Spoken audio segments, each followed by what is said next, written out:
O'zbekiston Respublikasi Konstitutsiyasi bilan so'z erkinligi kafolatlangan. Ochiqlikka, jamoatchilik nazoratiga otlangan har bir fuqaro birinchi navbatda bu faoliyat katta mas'uliyat ekanligini, uni suiiste'mol qilish og'ir oqibatlarga olib kelishini, shuningdek, qat'iy javobgarlikni talab qilishini tushunishi lozim.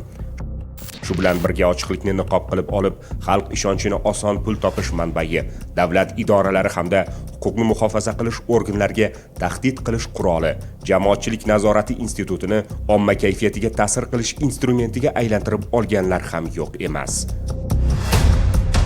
Elita media mas'uliyati cheklangan jamiyatiga qarashli Taftish.uz vakillari yuqorida ta'kidlaganimizdek jamoatchilik nazorati kabi adolat pardasi niqobi ostida jinoiy guruh tuzib, tovlamachilik va firibgarlik sodir etib kelganlar. Bular jinoiy guruh yetakchisi Taftish.uzning norasmiy rahbari 1988-yilda tug'ilgan G'ayrat Abirayev, jinoiy guruh a'zolari muxbirlik lavozimlarida ishlagan 1992-yilda tug'ilgan Azizjon Yo'ldoshev, 2000-yilda tug'ilgan Sardor Hamidov, 2006-yilda tug'ilgan Marjona Ishquvvatova hamda 1998-yilda tug'ilgan Dilshod Nishonovlardir. Jinoiy faoliyatini daromad manbaiga aylantirib olgan Abirayev boshchiligidagi jinoiy guruh murojaatchilarni aldash bilan bir qatorda fuqarolarni obro'sizlantiruvchi yoki boshqa usulda sharmanda qiluvchi videolarni tarqatish bilan tahdid qilib yoki shunday videolarni internet orqali e'lon qilinganidan keyin o'chirib berish evaziga fuqarolardan pul talab qilish bilan shug'ullanib kelgan.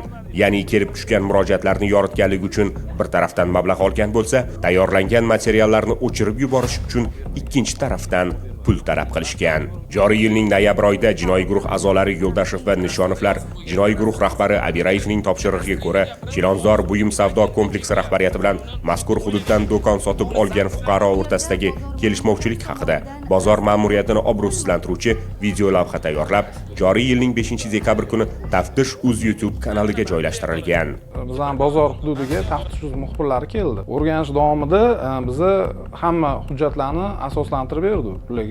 Ularni so'ragan barcha savollarga javob berildi. 3,5 soatcha syomka bo'ldi bozor hududida. Keyin joyga chiqib ham ularga ko'rsatib berdik. Qaysi magazin qayerdaligi, u magazinlarning hujjatlari hammasini keltirib berdik, ko'rsatib berdik. Keyin ketishdi.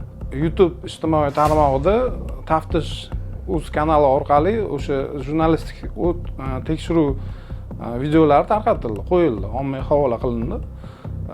O'tda umuman montaj qilib, ko'p joyini olib tashlab, aksionerlik jamiyatimizni obro'sizlantirishga, uni sha'niga putur yetkazadigan ko'p noto'g'ri ma'lumotlar ketgan. Vaholanki tadbirkor va bozor ma'muriyati o'rtasidagi ziddiyat allaqachon sud organlari tomonidan ko'rib chiqilib, qonuniy qaror qabul qilingan. Taftish.uz ommaviy axborot vositasi vakillari buni juda yaxshi bilishgan, lekin murojaatchining mablag'i evaziga material bir tomonlama yoritilgan. Shundan so'ng Abirayev jinoiy guruh a'zolaridan biri Sardor Hamidov orqali bozor ma'muriyati bilan bog'lanib, videoni o'chirib berish uchun 40 million so'm pul mablag'larini ta'magirlik yo'li bilan talab qiladi. Bartani kiritamiz, bu siz bilan bizlar o'tamiz deb ishonch tushirib qilingan. Qimmat necha bo'larkan? Summasi 40 million so'm. 1 ming video. Yo'q, bo'lmadi. Narigi video bilan bog'liq masala o'shanda. Hangi videoni o'chirib tashlagan bo'ladi? Video qisqacha qilib uni ommaga tarjima Telegramga chiroyli material berib qo'yamiz. Evaziga esa videodagi holat o'z tasdig'ini topmaganligi to'g'risida Telegram kanalda xabar joylashtirishga va'da beradi. Bo'ladigan gap, biz sizga qonuniy bo'ladi. Qonuniy deganda shu odam mana shunaqa murojaat qilgan edi. Bu odam murojaati sudi bo'ldi. Holat tasdig'ini topmadi. Deb o'rnida material qo'yiladi. Tabii o'chirilgan. Tushundingizmi? O'rnida o'sha material qo'yiladi. Bu tasdig'ini topmadi material. O'rnida o'sha materialni qo'yiladi. Bizi rahbariyat bilan maslahatlashganimizdan keyin rahbariyat bo'ldi, endi majbur bo'ldi, pulini beringlar, mayli berib pulini deyishdi.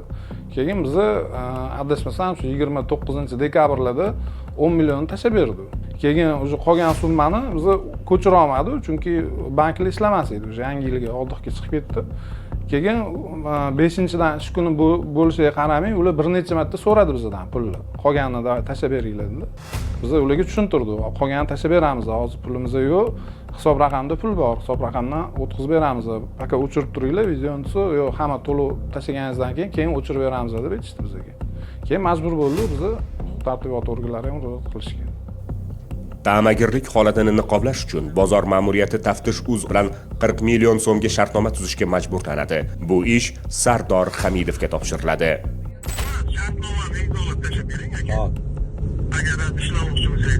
Shartnoma imzolaymiz, qolgan summasini o'tkazib yuborsa o'chirib berasiz.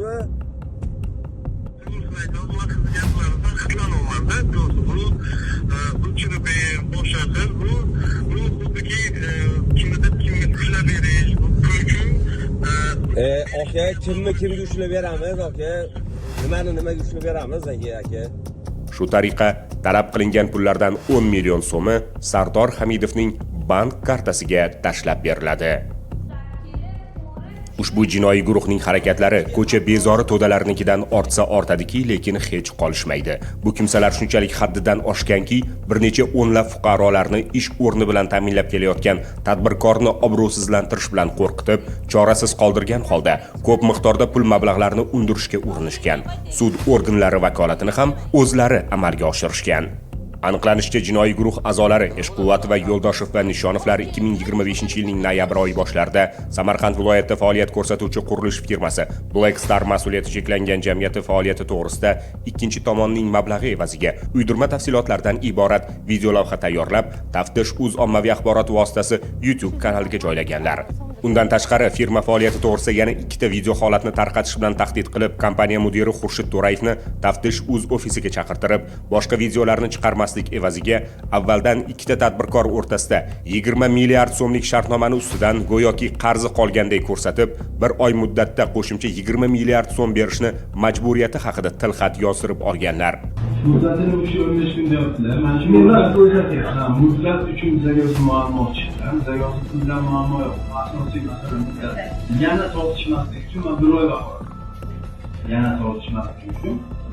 olaman. Shu bilan birga ishchanlik obro'siga qayg'urayotgan tadbirkorning katta miqdordagi pul berishiga osonlikcha ko'nganligidan xursand bo'lgan guruh a'zolari jinoiy to'da foydasiga alohida 60 million so'm talab qilib, jinoiy yo'l bilan olinayotgan pullarni niqoblash maqsadida Taftish.uz bilan 60 million so'mlik shartnoma tuzishga majbur qilishgan. Tadbirkor belgilangan muddatda pulni bera olmaganidan keyin jinoiy guruh a'zosi Eshquvvatovaning tahdidlari ortidan Yo'ldoshev va Nishonovlar tadbirkorni obro'sizlantiruvchi videolarni o'z kanallarida tarqatishgan.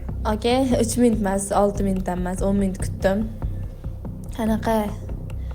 Bugun soat 6:00 da efir bo'ladi. Xullas efirda prime efir ketadi. Prime efirda hammasi ko'riladi, qo'yiladigan bo'ldi. Sizlarni biz shuncha kutdik. O'zi aslida menimcha shu 3-dekabrmi, 1-dekabrmi? Xullas o'sha paytda berib tugatishinglar kerak edi. Bir oy muddat so'ragandilar-da. Bo'ldi, shu bilan anaqa qilamiz. Keyin sizlar ofisga kelsanglar, sizlar bilan o video chiqarish masalasi bo'yicha gaplashamiz, xo'p? Chorasiz qolgan tadbirkor ushbu videolarni o'chirtirish evaziga joriy yilning 8-yanvar kuni jinoiy guruh a'zolaridan birining bank kartasiga 30 million so'm pullarni o'tkazib bergan. Jurnalistik tekshiruv bahonasida go'yoki haqiqatni talab qilib, xalqqa yordam berayotganligini tinmay vaj qilib ko'rsatib, qonuniylikni ta'minlash borasida bong urib kelayotgan jinoiy unsurlar uchun aslida inson huquqi va qadr-qimmati sariq chaqaga ham arzimagan. Jumladan, jinoiy guruh a'zosi Nishonov 2025-yilning 9-oktyabr kuni Namangan viloyati Chust tumanida yashovchilar Yusupov va Tumorovlar o'rtasida sodir bo'lgan janjaldan xabar topib, tergov organlari tomonidan jinoyat ishi yurituvdagi materialga aralashib, bir tomonning mablag'i evaziga ikkinchi tomon bo'lgan Tumorovlar oilasining sha'ni va qadr-qimmatini tahqirlovchi, haqiqatga to'g'ri kelmaydigan yolg'on ma'lumotlar to'plab jami 18 ta video roliklar tayyorlab, 10 kun davomida ketma-ket o'zining kanalida tarqatgan.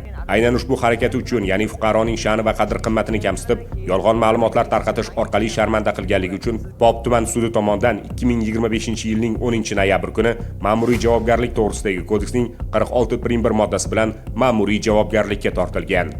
Xudbinlik domining tubiga sho'ng'igan ushbu shaxs sud binosidan chiqib, to'g'ri Tumorovlar oilasi oldiga borib, sizlarning oilangiz haqida yana ikkita video materiallarim bor. Ularni ham tarqatishim kerak deb, ushbu videolarni tarqatmaslik hamda oldindan tarqatilgan bir oilani parokanda qiluvchi sharmandali uydirmalardan iborat 18 ta videoni internetdan o'chirishni va'da qilib, Tumorovdan 300 AQSh dollari pullarni tovlamachilik yo'li bilan olgan, lekin fuqaroni aldab, videolarni o'chirmagan.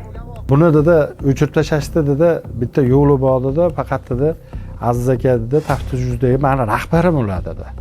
Rahbarim dedi, ular bilan maslahat qilib olishim kerak dedi. Bundoq qildi. 3 degdi, men aytdimki $3000 bo'ladigan bo'lsa kerak emas dedim. Kerak emas dedim. Yo'q dedi, $300 dedi. $300 dedi. Men keyin cho'mchagimdan chiqazdim, men agar shu bilan o'chirib tashlasang, mana $300 dedim. Bu keyin dedi $300 ni cho'mchakka soldida. Buni dedi ikkilasini ham o'chiraman dedi. Narigi 18 ta videoni ham o'chiraman dedi. Men bilingizda dedi, ijtimoiy tarmoqqa chiqazib, nominani oqlab qo'yaman dedi. 3 kun, 4 kun o'tdi, 5 kun o'tdi, video chiqmadi ham. Lekin narigi 18 ta videodan birontasi ham o'chmadi. Shundan keyin o'z jinoiy harakatlarini davom ettirib, $300 ga qanoatlanmasdan jinoiy sherigi Yo'ldashev bilan birga qo'shimcha 1.800.000 so'm pullarni berishni talab qilgan. Bizdan 15-kuni telefon qildi, meni ko'zim ko'rmaydi dedi. Bizga dedi montajga pul kerak dedi. 1.800.000 pul bo'ladi dedi. Biz aytdik, undoq bo'ladigan bo'lsa chiqazma qo'yaver, bizga kerak emas. Shu kuni sen bilan o'sha kuni gaplashdik erkacha. Sen nargilarni o'chirib tashlab, bizga bu videoni chiqazishing ham kerak emas dedik. O'rtadan 1 soat o'tgandan keyin yana bitta ayol kishini gapirtirib qo'yapti. Haligi telefonda ko'rsatgan videosini yana qo'yapti. Haqiqatdan men tumorplardan haqiqatdan jabr ko'rganman, degizdirib yana video joylayapti. Hali pul bermaganimiz uchun. Jazosizlikdan quturib ketgan jinoiy to'da a'zolari Nishonov va Yo'ldashevlar oilasi sha'ni haqida qayg'urayotgan shaxsni ilojsizlik sharoitiga solib qo'yib, endilikda videolarni o'chirish 16 million so'm bo'lishini va'j qilib, jinoiy qilmishlarni niqoblash maqsadida jinoiy daromad iniga aylangan Taftish Uz bilan 16 million so'mga shartnoma tuzishga majburlashgan. Sizga qancha berish kerak unga? Nima deysiz? Qancha berish kerak? Shartnoma asosida, shartnoma necha pul namangan Azizga? 16 million ekan shartnoma. Taftish Uzga rasmiy shartnoma bilan chiqadi. Ha, bo'ldi. Hamma videoni o'chiraman, kelaman, sizdan Adan Yagacha intervyu olaman deb bir dona so'zini yetmasdan chiqarib beraman.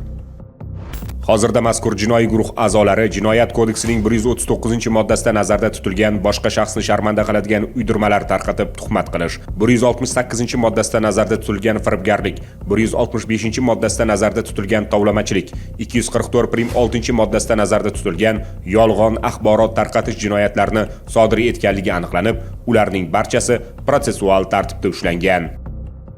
Hurmatli fuqarolar, ushbu jinoiy guruhning qilmishlari ustidan ichki ishlar organlariga kelib tushayotgan murojaatlarning ko'pligi ularning harakatlaridan jabrlangan boshqa fuqarolar ham borligini ko'rsatmoqda.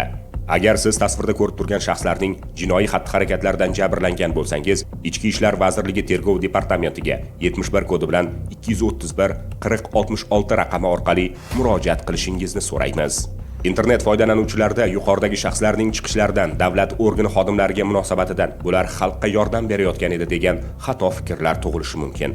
Aslida esa ushbu jinoiy guruh aholi murojaatlari bilan ishlash tizimini oyoq osti qilib, oddiy xalq muammolarini daromad manbaiga aylantirib olgan.